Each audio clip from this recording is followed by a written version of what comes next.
নিস্তব্ধতা, পুকুরের শান্ত স্নিগ্ধ স্বচ্ছ অগভীর জলে দেখছিলাম নিজেকে নির্বিঘ্নে।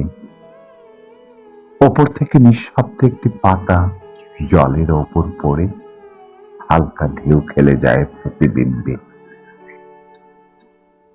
মাছরাঙাটি কি ভেবে চিৎকার করে দ্রুত উড়ে যায় পুকুরের এক পাশ থেকে আরেক পাশে।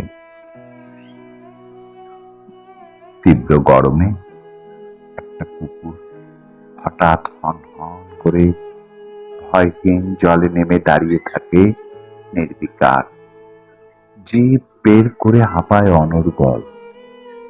একটা ব্যাঙ চমকে গিয়ে বুকের উপর ভর করে দ্রুত লাফিয়ে চলে যায় জলের উপরে।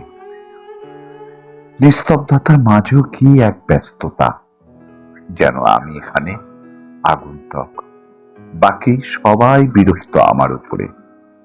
পুকুরের জলে আর দেখি না নিজেকে, উঠে চলে আসি ইদারার কাছে। উপর হয়ে যায় গভীরতার দিকে তাকাই, নিজের প্রতিবিম্ব দেখবো বলে। গভীর অন্ধকার আমায় ভেঙচি কাটে, আমার গলার অস্পষ্ট স্বরের প্রতিধ্বনি শুনে ফিরে আসি। চলে যায় সমুদ্রের কাছে, নিজেকে দেখতে চাই, জানতে চাই, বুঝতে চাই।